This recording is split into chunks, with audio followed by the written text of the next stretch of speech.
আমাদের সকলে এই রজব মাসে বেশি বেশি করে নেক আমল করার জন্য তৌফিক দান করে।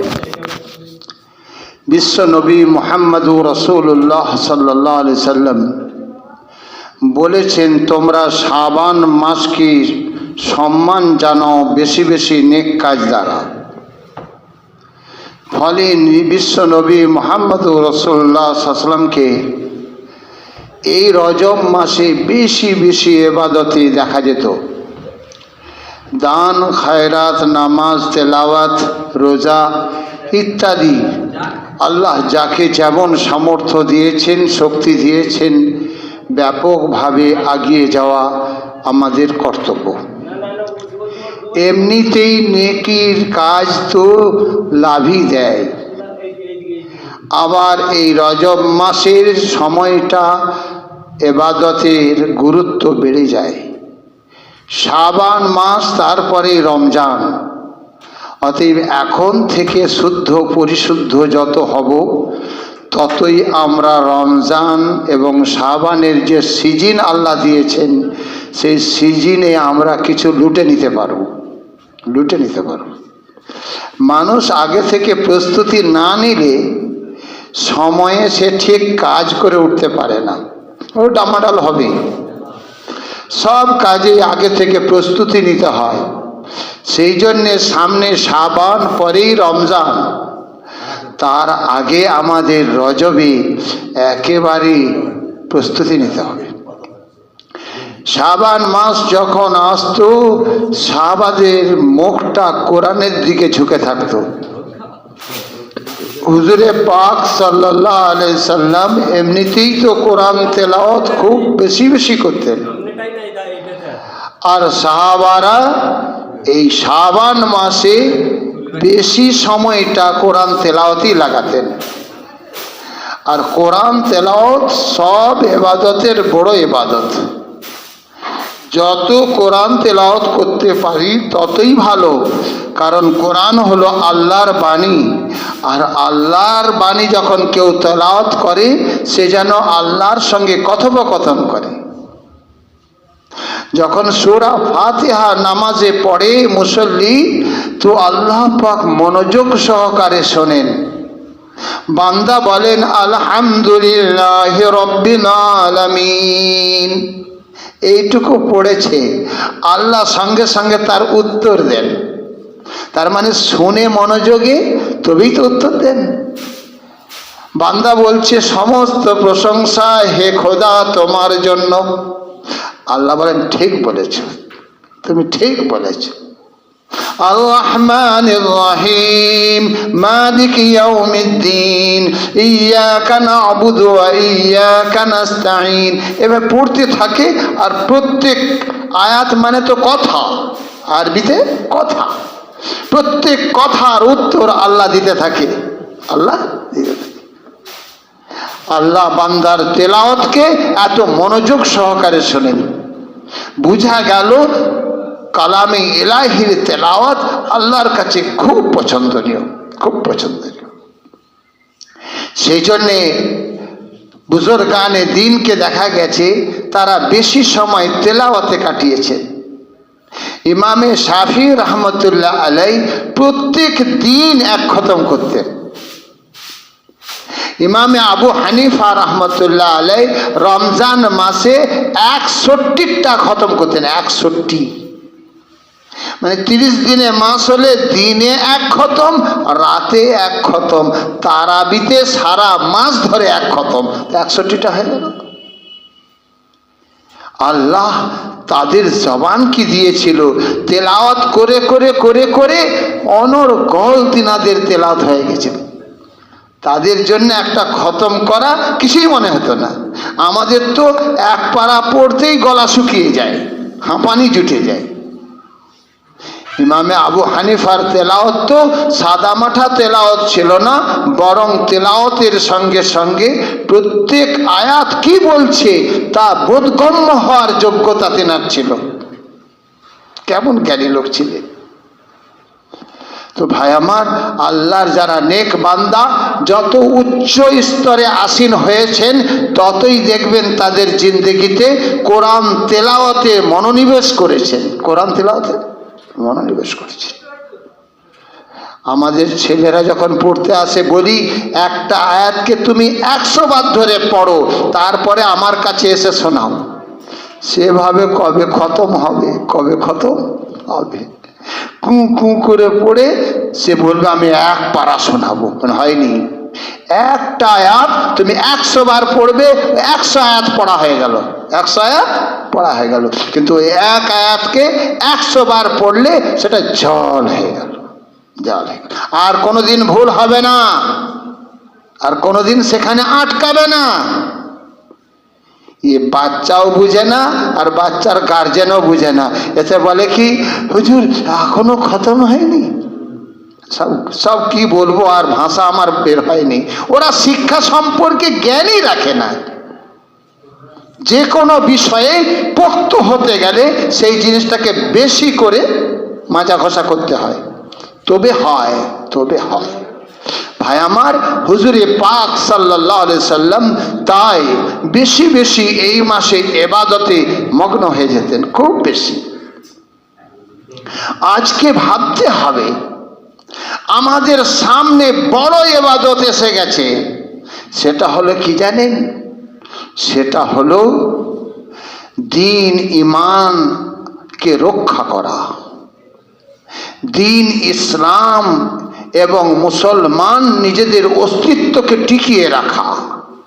সেই সমস্যার সম্মুখীন রমজান মাসে আমরা আল্লাহর কাছে খুব কাঁদব, সাবানও কাঁদব, আর সব সময় কাঁদব, ইয়া আল্লাহ তুমি আমার দ্বীন ঈমান আমল ইসলাম মুসলিম জাতি সারা মানব জাতিকে তুমি শান্তি দান করো, রক্ষা করো। হুজুরে পাক সাল্লাল্লাহু আলাইহি সাল্লামের যারা গুটি কয়েক ভক্ত হয়েছিল, তাদেরকে নির্মূল করে দেওয়ার জন্য বেঈমানরা প্রস্তুতি নিয়েছিল। আর যাকেই যেখানে পেত তারই উপরে অত্যাচারের স্টিম রুলার চালাতো।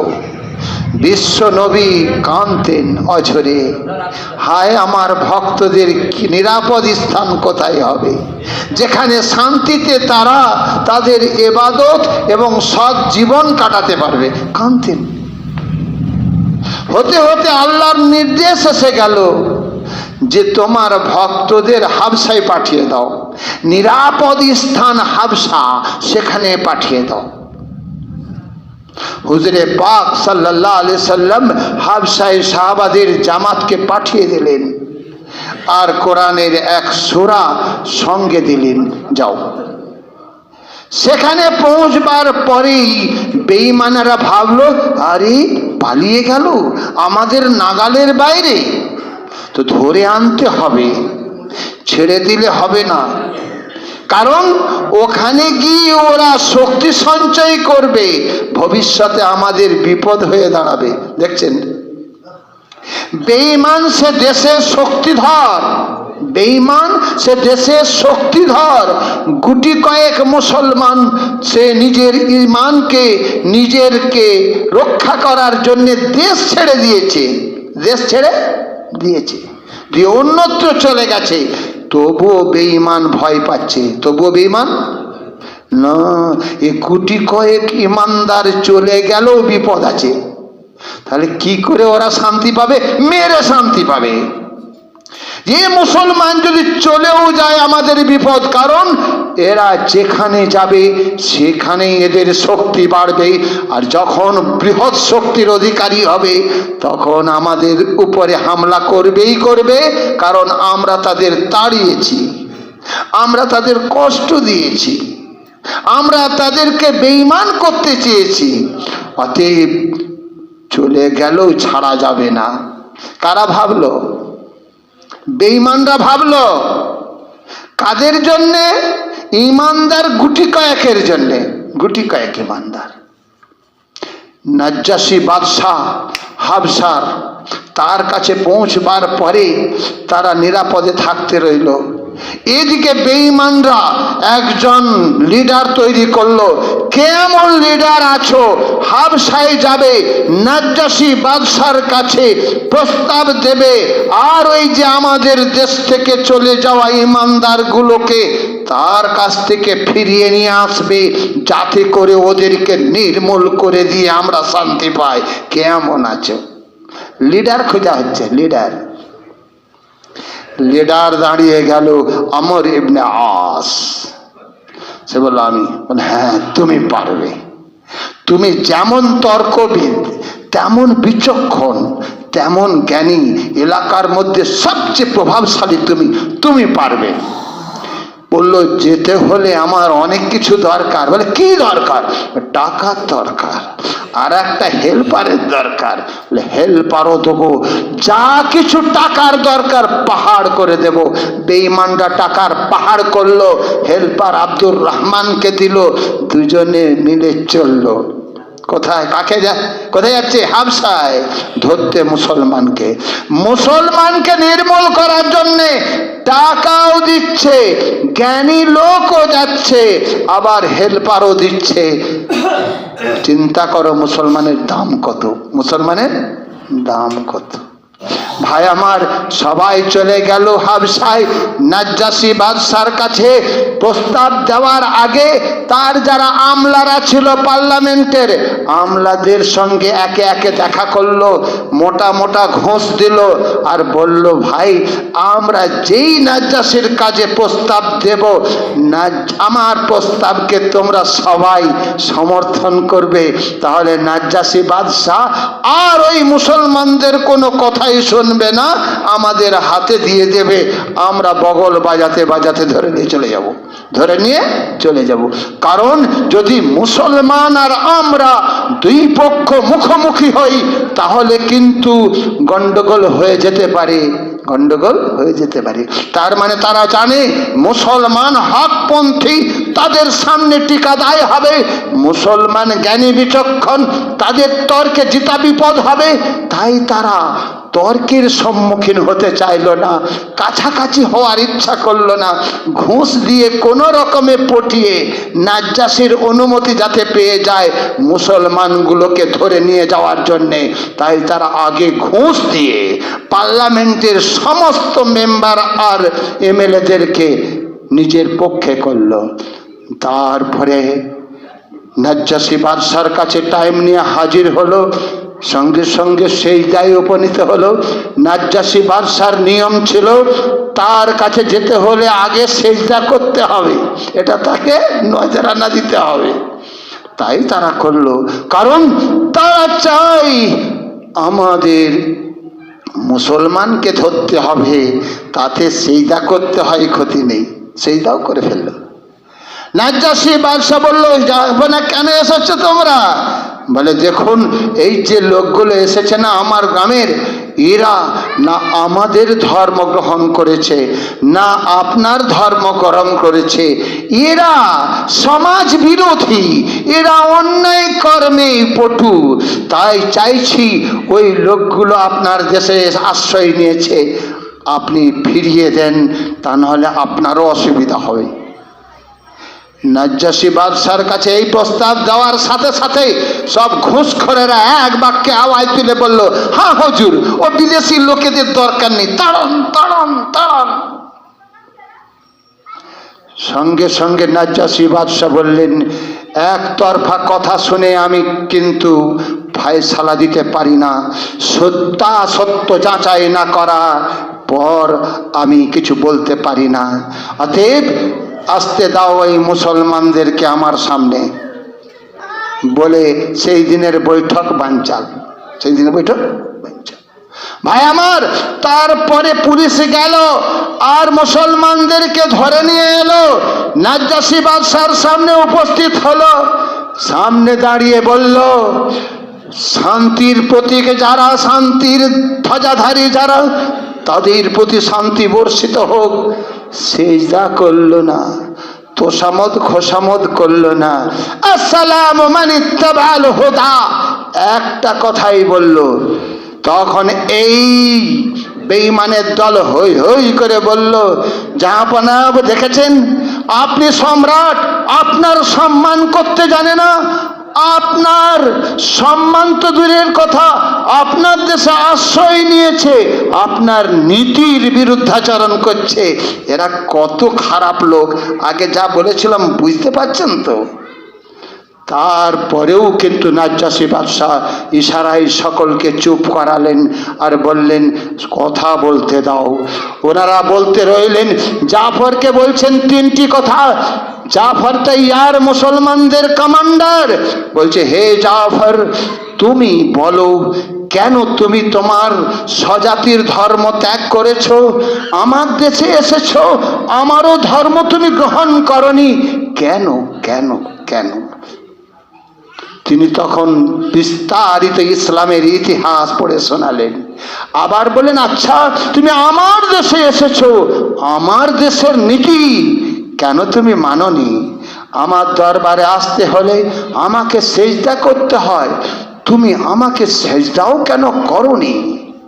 বলল জাহাপনা, আমার নবী বিশ্ব নবী মুহাম্মদুর রাসূলুল্লাহ সাল্লাল্লাহু আলাইহি ওয়াসাল্লাম জিনার হাত ধরে আমি আজ মুসলমান। বাপের ধর্ম ত্যাগ করেছি, আপনার ধর্ম গ্রহণ করিনি, আমি আজ মুসলমান। তিনাকে প্রাণের চেয়েও ভালোবাসি, তথাপি তিনাকে সিজদা করি না। কেন করি না? তিনি এই শিক্ষাই দিয়েছেন একমাত্র সিজদা আল্লাহর জন্য হয়, এছাড়া কারোর জন্য নয়। তাই আপনাকেও আমরা সিজদা করতে পারি না। সব করতে পারি, সম্মানের যত আসন আছে সব আসনে আসীন করতে পারি, কিন্তু সিজদা করতে পারি না। ভাই আমার, সত্যের জয় হয়, এই সত্য কথা ওই অন্ধকার মিথ্যার বেড়া জালে যখন দর্প সহকারে জাফর তাইয়ার বলেছিলেন, সকলে অবনত মস্তকে মানতে বাধ্য হয়েছিল। অবশেষে হযরতে নাজ্জাশী বললেন, হে আমার ইবনে আস, তুমি ফিরে যাও, আমার দেশে নিরাপদে থাকবে। এই মুসলমানেরা চলে যাওয়ার আগে বলছে না, যাওয়া যাবে না, আর একটা লাইন করতে হবে। কি? বন্ধু যে সঙ্গী ছিল তাকে বলছে দেখ আর একটা লাইন করব। কালকে এ তো সব ঘুষখোর পার্লামেন্টের এমএলএরা আছেই, ঘুষ তো দিয়েই রেখেছি, যা বলবো তাতেই হাঁ করবে, শুধু নাজ্জাশীকে পটাবার দরকার আছে। তো আগামীকাল বলবো জানেন এই মুসলমানরা আপনার ধর্ম তো গ্রহণ করেনি, নাই করুক, কিন্তু আপনার যে খ্রিস্ট ধর্মের যে প্রবর্তক তার ব্যাপারে খারাপ ধারণা রাখে, মারিয়ামের ব্যাপারে খারাপ ধারণা রাখে, গালিগালাজ করে থাকে। এ কথা বললেই অমনি নাজ্জাশী খেপে উঠবে, আর খেপে ওঠে একতরফা ফায়সালা দেবে, যা বেটাকে রাখার দরকার নেই, আমি নিয়ে চলে যাব। এইভাবে প্ল্যান করলো। পরের দিনও তাই দরবারে হাজির হলো, আর এক কথাই বলল, নাজ্জাশী জাহাপনা, কালকে আমার একটা কথা বলতে ভুলে গেছিলাম, সেটা হলো এই মুসলমানরা তারা স্বেচ্ছায় যা ইচ্ছা করুক, কিন্তু আমার ধর্মকে অপমান করার অধিকার কে দিয়েছে? আপনার ধর্মকে অপমান করার কে ক্ষমতা দিয়েছে? আপনার যে নবী ঈসা তার ব্যাপারে ওরা ভ্রান্ত ধারণা রাখে, মারিয়ামের প্রতি কটাক্ষ করে থাকে, ঈসাকে আল্লাহর বেটা বলে মানে না। এই রকম ধৃষ্টতাকারীকে দেশে রাখা কি ভালো হবে? এইভাবে লম্বা বয়ান শুরু করে দিল। অবশেষে হযরতে জাফর তাইয়ারের কাছে প্রশ্ন এলো, হে নাজ্জাশী বাদশাহ যখন প্রশ্ন করবে, ঠিক এমন অবস্থায় নাজ্জাশী বাদশার সামনে জাফর তাইয়ার দাঁড়িয়ে বলেছিলেন, বাদশাহ শুনুন, ভেবে দেখুন, একটা সাধারণ নাগরিক সে বাদশার সামনে তর্ক করছে, প্রাণ যাওয়ার যেখানে সম্মুখীন, নিজে কোথায় থাকবে তার ঠাই ঠিকানা নেই, গ্রাম দেশ ছেড়ে আশ্রয় নিয়েছে, সেই জায়গায় তোষামদের রাস্তা তারা ধরেনি, কারো খোসামদ করার ইচ্ছা তারা করেনি, তারা কেমন ইমানদার ছিল আজ ভাবতে হবে। সেদিন বলেছিলেন নাজ্জাশী বাদশাহ, সব প্রশ্নের আগে আমি 3টে প্রশ্ন করতে চাই। যারা আমাদেরকে ধরতে এসেছে তাদের কাছে আমাদের 3টে প্রশ্ন।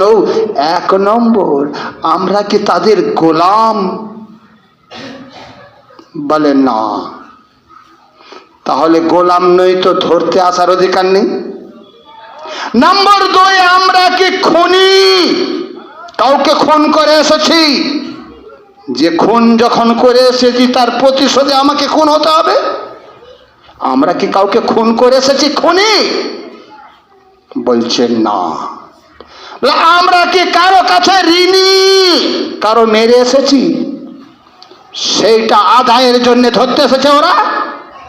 বলছেন না। তাহলে আমরা খুনি নই, আমরা ঋণী নই, আমরা কারো গোলাম নই। আমাদেরকে ধরতে আসার অধিকার কে দিয়েছে? কত বড় কথা বলেছিলেন। আমি গল্প বলার জন্য আজকে এই ঘটনা বলছি না। প্রত্যেক মুসলমানকে ভাবতে হবে। যারা বিচক্ষণ জ্ঞানী মুসলমান কাঁদছেন ডেলি, বড় বড় সভাস্থলেও কেঁদে ফেলছেন। পরিস্থিতি ভয়াবহ দেশের। মুসলমান ঐক্যবদ্ধ না হলে বড় বিপদ ঘনিয়ে এসে গেছে। সারা ভারতবর্ষের মুসলমানকে 2য় শ্রেণীর নাগরিক করতে চাই, গোলাম বানিয়ে রাখতে চাই। তাদের অধিকারের কথা বলার মতো আচ্ছা নেতার ক্ষমতা নেই। এই সিচুয়েশন, পরিস্থিতি দেশের তৈরি হয়ে গেছে। আজকে আমরা কার ঠেসে মাথা উঁচু করার ভাবনা ভাবছি? টাকার পাহাড় করে নিলেও গোলামি করে বাঁচতে হবে, কুকুরের ন্যায় জীবন যাপন করতে হবে। যদি আমরা সেই ধারা থেকে সরে আসি, যে ধারায় সাহাবারা নিজেদের জীবনকে উৎসর্গ করে সারা বিশ্বে ইসলামের ডঙ্কা বাজিয়েছিলেন, সেই ধারাকে যদি আমরা না রাখি টিকিয়ে, আমাদের সম্মান থাকবে না, আমাদের ইসলামও হয়তো থাকবে না, আমরাও হয়তো থাকবো না। ভাই আমার, হযরতে জাফর তাইয়ারের এই বক্তব্য নাজ্জাশী বাদশাকে প্রভাবিত করেছিল। একটা প্রশ্ন করার সাহস হয়নি নাজ্জাশী বাদশার ওই জাফর তাইয়ারকে। সঙ্গে সঙ্গে তিনি বলেছিলেন, হে আমার ইবনে আস, শুনে রাখো, ওয়ালাউ আতাইতুমুনি দিনারাম মিনাজ যাহাব, যদি সোনার পাহাড়ও আমাকে দিয়ে দাও, এই গুটি কয়েক মুসলমানকে তোমাদের হাতে আমি ফিরিয়ে দিতে পারি না। এই মুসলমানের দাম ওই নাজ্জাশী বাদশা বুঝেছিল কি করে? সত্যের আলোকে। ওখানে এই জাফরের তাইয়ার কোনো ঘুষ দেননি, আর নাই তো কিছু। দেশ ছাড়া হয়ে বিদেশে একটাই জিনিস ছিল, সেটা সত্য। একটাই জিনিস ছিল, সেটা পাক্কা ঈমান। ইমানের স্ফুলিঙ্গ যখন প্রকাশ পেয়েছে, খোদার রহমত অঝরে ঝরেছে, খ্রিস্টান বাদশা নাজ্জাশী হয়েও সে ভেবেছিল এই গুটি কয়েক মুসলমানই সোনার পাহাড়ের চেয়েও দামি। তাই প্রকাশ্যে ঘোষণা দিয়েছিল, ওয়ালাউ আতাইতুমুনি দিনারাম মিনাজ যাহাব, যদি সোনার পাহাড়ও আমাকে দিয়ে দাও, তবু এই মুসলমানকে তোমাদের হাতে ফিরিয়ে দেব না। আজ এই ভারতবর্ষের কোটি কোটি মুসলমান, এরা মুসলমানের অস্তিত্ব থেকে সরে গেছে। কি জায়গায় আছে? সেই ধারা সাহাবাদের এদের জীবনে আছে কি না আছে? আজ বোঝা যাচ্ছে, আজ বোঝা যাচ্ছে, আজ বোঝা যাচ্ছে। এদেরকে মুড়ি মুড়কির মতো শেষ করে দেওয়ার প্রবণতা চতুর্দিক থেকে। জেলে 27% জেলে উত্তরপ্রদেশে মুসলিম। উত্তরপ্রদেশে, এই প্রদেশে কত কে হিসাব রাখে? আচ্ছা নেতা যাদের নেতৃত্বে মুসলমান চলে, তারাও কথা বলতে ভয় পাচ্ছে। পিছন থেকে কোন সাঁড়াশি আক্রমণ চলছে, সেই সাঁড়াশিটা কেমন ভাবে এলো, সেই সাঁড়াশিটাকে কেমন ভাবে সরাতে হবে, কি প্রস্তুতি নিতে হবে। মুসলমান উদাসীন, শুধু দীঘা বম্বে করেই ফুর্তিতে জীবন। মনে করছে আমি যেন জান্নাতে পৌঁছে গেছি, জান্নাতে পৌঁছে। টাকা খরচ করছে মদ মাতালের মতো। টাকা জায়গায় খরচ করার তাদের হিসেব নেই, চিন্তা ভাবনা নেই।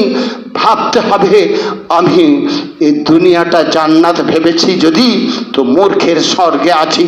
প্রকৃত জান্নাত তুমি স্বপ্নেও জানো না, সে স্বাদ যেদিন তুমি পাবে বুঝতে পারবে। এরকম পৃথিবী যদি 10 বার কেন 20 বারের মালিক হই আর সব কিছু খোদাকে দিয়ে দিই, তারপরেও যদি জান্নাতের একটা কণ পাই তো অনেক দামি জিনিস পেয়ে গেছি। এমন আল্লাহ আপনার আমার জন্যে জান্নাত করে রেখেছেন। আর যতদিন তুমি পৃথিবীতে ভাসবে, সত্যের পথে যদি মজবুত থাকতে পারো তো তোমাকে সম্মানের জীবন দেবে, শান্তির জীবন দেবে, কোনো অসুবিধা হবে না বন্ধু। সেই জন্য বলতে চাই, হযরতে জাফর তাইয়ার ওই বাদশার রাজত্বে শান্তিতে থাকতে রইলেন, ঘোষণা করে দিলেন সারা দেশে নাজ্জাশী বাদশাহ, এই মুসলমানদের নিরাপদ স্থান আমার দেশ, এই মুসলমানদের সর্বাধিক অধিকার আমার দেশের নাগরিকের চেয়েও অনেক বেশি থাকবে, কারণ এ আমাদের কাছে আশ্রয় চেয়েছে। এদের মতো ভালো মানুষ আমরা পেয়ে আমরা গর্বিত, ঘোষণা করেছি। আজ মুসলমান ভোটেরও দরকার নেই, তোকেও দরকার নেই, গোলাম হয়ে থাকবি তো থাক, আর না থাকবি তো জমালাই যাক। ভাই আমার, এই দেশের পরিস্থিতি একটার পর একটা নানা কৌশলে খেলা চলছে। কিছু মুসলমান তারা ভেবেছে যে মনে হয় ওদের তালে তাল দিলেই একটু শান্তি পাওয়া যাবে। এটা মূর্খ মুসলমান, এদের ভবিষ্যৎ অন্ধকার, কোনোদিন এরা শান্তি পাবে না। আজ যখন 26শে জানুয়ারি প্যারেডগুলো দেখছি, সবাই শক্তি দেখাচ্ছে, আমার দেশে কত শক্তি, আমার দেশের কত ব্যাটালিয়ন, আমার দেশের কত সৈন্য। হে মুসলমান, এই রকম দেশে বাস করছো, তোমাদের অস্তিত্ব বিপন্ন, তোমাদের ধর্ম বিপন্ন, তোমাদের মসজিদ বিপন্ন, তোমাদের মাদ্রাসা বিপন্ন, তোমাদের বাক শক্তিও বিপন্ন, তোমাদের সত্য কথা বলার মতো ক্ষমতাও তোমরা হারিয়ে ফেলেছো। এরপরও তোমাদের শক্তি সঞ্চয়ের ইচ্ছা নেই।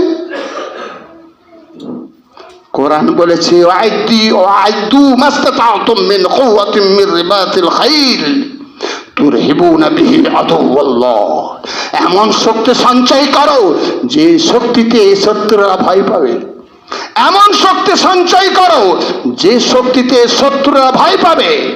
সারা ভারতবর্ষ কেন, সারা পৃথিবী জানে ভারতবর্ষের মুসলমানদেরকে এমন অবস্থায় রাখা হয়েছে যে তাদের সব কিছুই যেন যে কোনো মুহূর্তেই নিভে যাবে, এইরকম পরিস্থিতি হয়ে গেছে।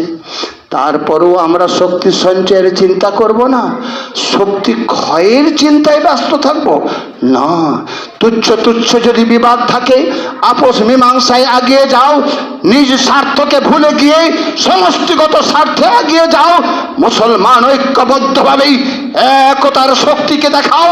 যদি একতার শক্তি দেখাতে পারো তাহলে জানবে শত্রুরা এমনিতেই কাঁপবে, এমনিতেই কাঁপবে। ভারতবর্ষের মুসলমান সারা বিশ্বের চেয়ে অনেক গুণে বেশি।